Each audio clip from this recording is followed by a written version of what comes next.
भैया और राम राम नमस्कार। हमें देवेंद्र हमारे संग में बैठे हैं दादा श्याम सुंदर सिंह पारीछा यादव, जो कि भारतीय जनता पार्टी में वर्तमान में जुड़े हुए हैं। हाल ही में ने शपथ भाजपा में जुड़े हुए हैं। जानते हैं कि दादा इस बार के प्रत्याशी अनुराग शर्मा झांसी ललितपुर से लेकर कितनी मेहनत कर रहे हैं, चूंकि हर कार्यक्रम में दादाजी को देखने को मिल रहे हैं। जनसंपर्क चालू है, मेहनत कर रहे हैं। दादा इस बार आप लोग वादा कर रहे हैं कि 400 पार।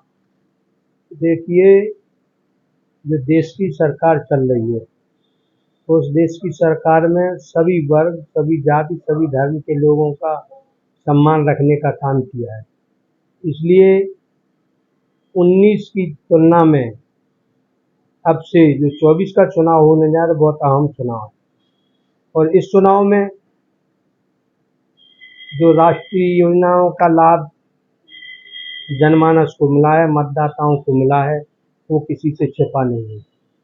आप जानते हैं कि उज्ज्वला गैस का जो हमारी गरीब महिलाओं को सीधे के सीधे उसका फ़ायदा मिला है, उससे बहनें वोट दे रही हैं। जो हमारी पेंशन योजना चल रही है, उस पेंशन योजना में गरीबों के खातों में सीधा सीधा पैसा आता है, कोई बिचौलिया नहीं है।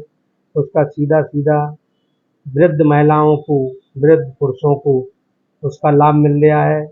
वह सीधे सीधे मोदी जी से जुड़ा हुआ है। इसी तरह से किसान सम्मान निधि भी जो भी आती है सीधी पैसे में जाती है।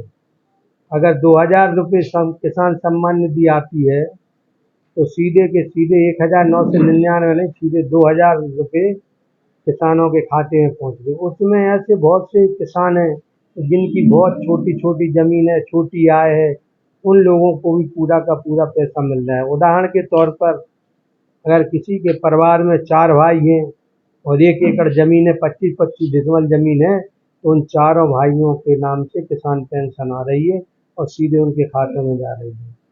उद्यमियों के लिए, व्यापारियों के लिए जो रणनीति बनाई है, जो मुकदमे सीधे सीधे हो जाते थे व्यापारियों के ऊपर और जेल जाते थे, वह सरलीकरण लगभग योगी सरकार ने, जहाँ तक हमारा मानना है, कहीं 150 से 200 ऐसे नियम कानून इसमें शिथिलता बरत दी गई है कि उन पर कोई मुकदमा नहीं होगा, जिससे वो जेल नहीं जाएंगे।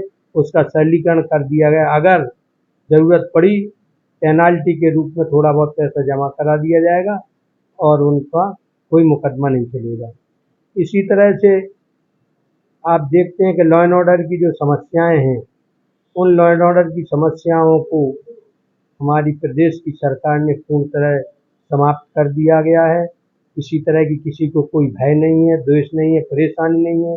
आज बहनें स्कूल जा रही हैं, माताएं बाजार में जा रही हैं, कोई किसी तरह का उनको नहीं। तो पहले तो आप देखते थे कि मोटरसाइकिल से 2-4 गुंडे आए और मंगलसूत्र या गले से जंजीर या हाथ की अंगूठी छीन के, कान के भाले छीन के ले गए। कई जगह आपने देखा होगा कि कोई भाई अपनी बहन को या कोई पति अपनी बीवी को अगर कहीं शादी ब्याह में ले जा रहा है, तो शाम को उससे छीन लिए जाते थे आभूषण। ये सब समस्याएं खत्म हो गई हैं।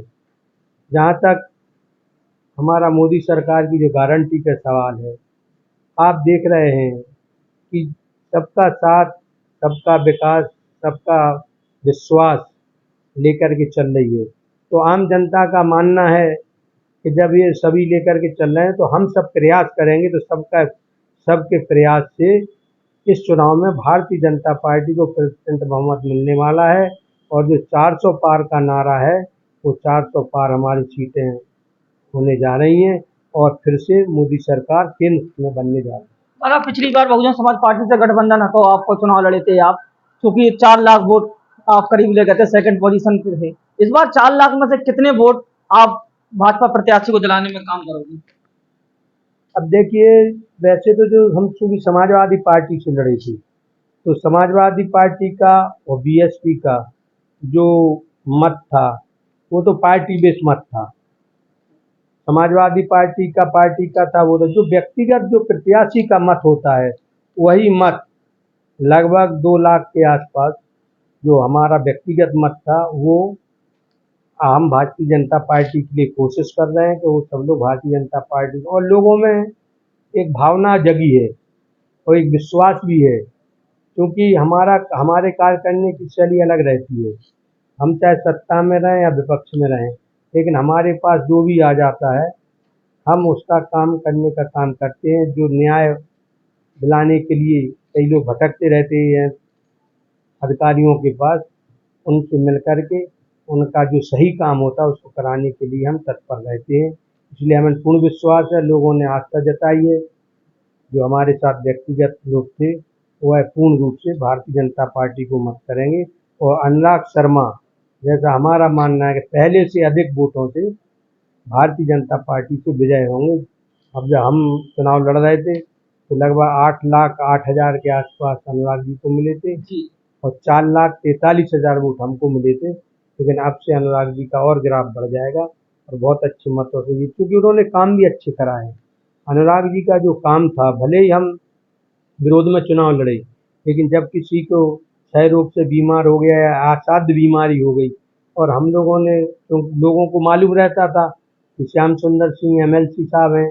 अब एमएलसी तो हम रहे नहीं, हमारा पद खत्म हो गया, पूर्व एमएलसी हो गए। तो जो सरकार के खाते से, चाहे मुख्यमंत्री जी के यहाँ से साथ बीमारी का पैसा मिलना हो, चाहे केंद्र सरकार से माननीय प्रधानमंत्री जी से जो पैसा मिलता है वह सांसद दिलाने का काम करते हैं। तो जब भी हमने जिस किसी को भेजा, आदरणीय अनुराग जी ने सहृदय उसको पत्र लिखा और उनकी बीमारी के लिए इलाज होने का काम, चाहे एम्स में हुआ हो, चाहे पीजीआई में हो, चाहे अदर कोई गवर्नमेंट कॉलेज में या मेडिकल में हुआ हो, वहाँ पैसा पहुँचा और उनका इलाज हुआ।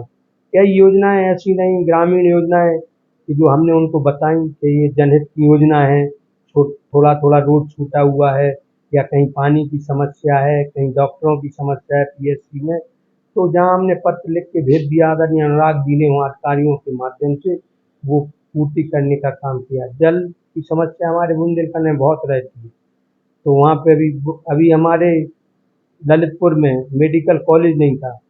जब स्वीकृति मिली केंद्र से कि उत्तर प्रदेश को मेडिकल कॉलेज मिल रहे हैं, उस समय अनुराग जी से चर्चा हुई और उन्होंने लग कर के मेडिकल कॉलेज ललितपुर में बनवाने का काम किया है, जिससे जो हमारे वहाँ की जनता है, गरीब जनता है, कुछ मध्य प्रदेश का लगा हुआ भी क्षेत्र है, क्योंकि दवा दारू में कोई प्रदेश का अस्तित्व नहीं रहता है। तो कॉलेजों के लिए जो पैसा आता है सेंट्रल से भी आता है, स्टेट से भी आता है। कहीं के बीमार लोग आए, मरीज लोग कहीं के भी हैं, उनकी दवा होनी चाहिए, वो भी देश के एक नागरिक रहते। जो प्रदेश के हैं वो भी अपने भारत देश के हैं। किसी भी हॉस्पिटल में अगर चले जाएंगे, जैसे अपने यहाँ मेडिकल में टीकमगढ़ के भी लोग आ जाते हैं, शिवपुरी के आ जाते हैं, अब दतिया में खुल गया मेडिकल, नहीं तो दतिया के भी लोग आते थे। तो इसलिए हमारा मानना ये था कि जनहित के काम होना चाहिए। अनुराग जी ने हमेशा उसमें काम करने का काम किया है। यहाँ जैसे ओवरब्रिज का काम अपना हुआ है हमारा ग्वालियर रोड पर, वो भी कराने का काम किया है। और हमारे यहाँ एक 400 बेड का हॉस्पिटल एक और अलग से बन गया है, जो कोविड बेड हॉस्पिटल बनी थी नई बिल्डिंग, उसके अलावा एक 400 बेड की और बिल्डिंग बन रही है, अनुराग ने अलग से कराया है। अभी बुंदेलखंड में नोएडा की तरफ से जो बीडा बन रहा है, इसमें भी जो हमारे बच्चे यहाँ से पढ़ने के लिए नोएडा जाते थे या बेंगलोर जाते थे या अपना महाराष्ट्र जाते थे, नागपुर जाते थे, वह हमारे यहाँ इतना हब बनने वाला है एजुकेशन का, हर चीज़ का हब बन जाएगा। 36,000 एकड़ ज़मीन में जब यहाँ हब बनेगा तो कोई ऐसा नहीं बचेगा, चाहे एग्रीकल्चर हब हो, चाहे हमारा शिक्षा के क्षेत्र का हब हो या कॉमर्शियल हब हो, जो भी हब बनेंगे उसमें हमारे क्षेत्र के सैकड़ों लड़के, हजारों लड़के जो बाहर जाते थे उनको यहाँ रोजगार भी मिलेगा और बाहर के लोग यहाँ रोजगार के लिए आएंगे।